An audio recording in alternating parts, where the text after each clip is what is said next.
Hello friends, welcome to SSC coaching centre. दोस्तों, गणित ही बहुत ही शानदार क्लास लेकर के आया हूं और आप लोग इस प्रश्न को अच्छे से सीखिए, क्योंकि इसमें क्या होता है, नाम बदल बदल कर जब प्रश्न दिया जाता है तो आप कंफ्यूज हो जाते हैं। जैसे कि ये प्रश्न आपका पीटेट 18/11/2011 को पूछा गया था। प्रश्न है, 7 क्रमिक संख्याओं का औसत 20 है तो सबसे बड़ी संख्या क्या होगी। देखिए, आपको क्या कहा गया है, क्रमिक संख्या। अब मैंने बोला था कि नाम बदल बदल के प्रश्न दिया जाता है। एक पहला नाम है इसका क्रमिक। क्रमिक का मतलब लगातार, ये नाम आपको पता है। अगर वो दूसरा नाम दे दे, क्रमिक ना दे, अगर वो ये कह दे सतत, सतत, सतत और क्रमिक एक ही बात है। अगर इस सतत की जगह वो और कुछ कह दे, वो कह दे आपको अनुक्रमिक, वो कह दे अगर आपको अनुक्रमिक, तब भी वही बात है। अगर आपको कह दे वो लगातार, लगातार कह दे, तब भी वही बात है। तो मैंने आपको 4 नाम बता दिए, क्रमिक, सतत, अनुक्रमिक, लगातार।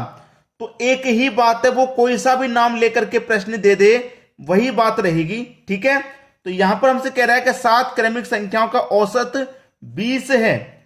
7 संख्याओं का औसत कितना है, 20। आसानी से निकाल लेंगे। देखिए, 7 संख्याओं का औसत कितना है, 20। संख्याओं का गुना औसत से करेंगे, योग पता चलता है, 7 दूनी का 14 और 1 की 0, 140 आपका योग हो गया। क्लियर है, 140 क्या हो गया, आपका योग हो गया। और आपको देखिए, संख्या जब 7 है तो एक संख्या, 2, 3, 4, 5, 6, 7, तो आपका जो औसत होता है वही आपकी बीच वाली संख्या होता है। यह भी आपको अच्छे से मालूम है। तो 7 संख्याओं में 3 इधर से छोड़ देंगे, 3 इधर से छोड़ देंगे, बीच वाली संख्या औसत होती है। पहले बहुत बार अच्छे से बताया है। संख्याएं कैसी है, लगातार, तो 20 के बाद में लगातार 21, 22 और 23 आ जाएगा। 20 से पहले 19, 18 और 17 हो जाएगा। आपसे क्या पूछ रहा है, सबसे बड़ी संख्या क्या होगी। तो सबसे बड़ी संख्या क्या होगी दोस्तों, 23 हो जाएगी। सबसे बड़ी संख्या 23, यानी कि बी ऑप्शन सही हो गया। अगर वो कह दे कि सबसे छोटी बता दो क्या है, तो सबसे छोटी तो 17 है। अगर वो ये कह दे कि सबसे छोटी और सबसे बड़ी संख्या का गुना बता दो, तो उनका गुना कर दीजिए। अगर कह दे सबसे छोटी और सबसे बड़ी का योग बता दो, तो योग कर दीजिए। जो पूछेगा बता सकते हैं, लेकिन इस बात को याद रखना कि बीच वाली संख्या क्या होती है, जो औसत होता है वही बीच वाली संख्या होती है। यह बात आप ध्यान रखें। क्लियर सभी को। अब देखेंगे हम अगला प्रश्न। अगला प्रश्न है, 3 संख्याओं का औसत 7 है तथा पहली 2 संख्याओं का औसत 4 है, तो तीसरी संख्या क्या होगी। 8/8/7/2/2016 का यह प्रश्न है। ठीक है, हमसे कहा गया है कि 3 संख्याओं का औसत 7, संख्याओं का गुना औसत से करूंगा, योग पता चलेगा, तो 21 आपका योग हो गया। ठीक है, ये 3 संख्याओं का योग हो गया। पहली 2 संख्या का औसत 4 है। पहले की जो 2 संख्या रहेंगी उनका औसत 4 है, तो उनका योग कितना हो जाएगा, 8 उनका योग हो जाएगा। भाई, टोटल 3 संख्या थी जिनका योग 21 है, और पहले की 2 संख्या है जिनका योग 8 है।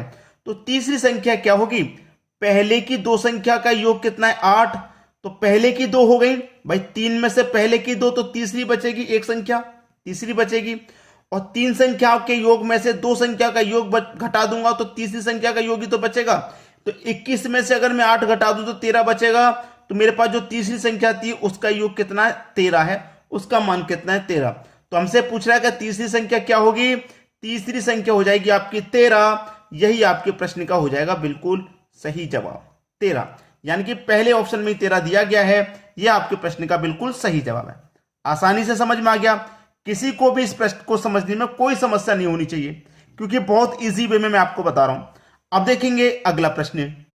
अगला प्रश्न है, 16, 13, 15, 11, x 8 का औसत 12 है, तो x का मान क्या होगा। यूपी टेट में पूछा गया प्रश्न है ये, 19/1/2011 का।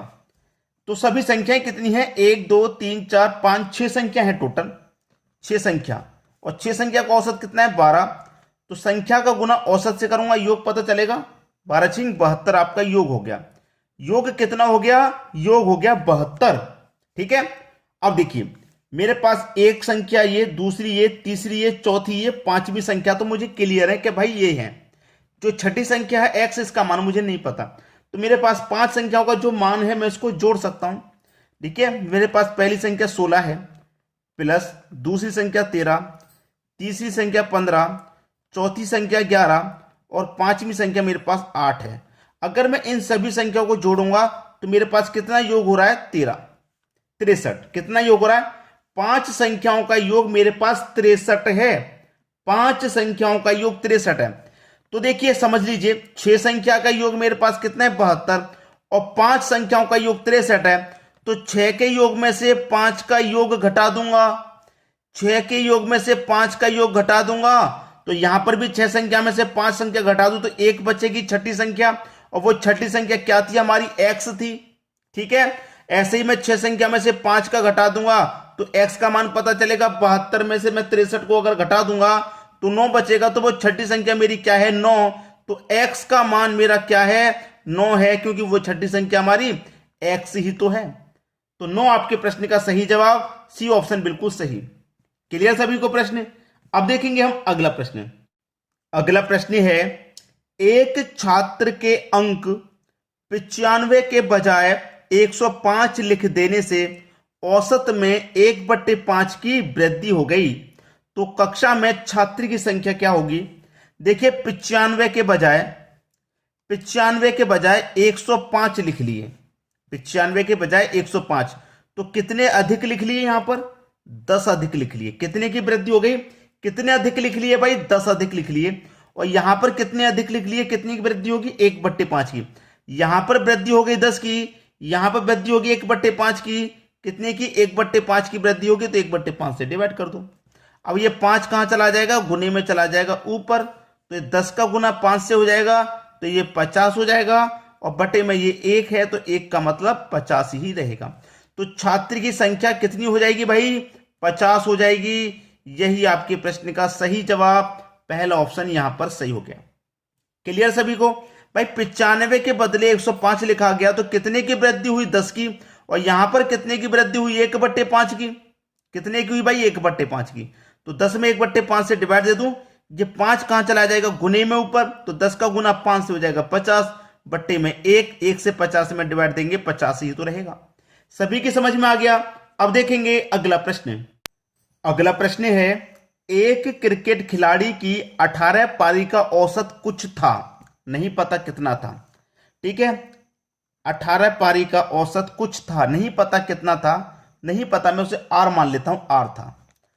तो संख्या का गुना औसत से करूंगा, योग पता चलेगा, तो 18 का गुना आर से करूंगा तो 18 आर इनका योग हो जाएगा। ठीक है, फिर उसने कहा कि 19वीं पारी में 100 रन बनाए तो उसके औसत में 3 रनों की कमी आ जाती है। 19वीं पारी में क्या हुआ?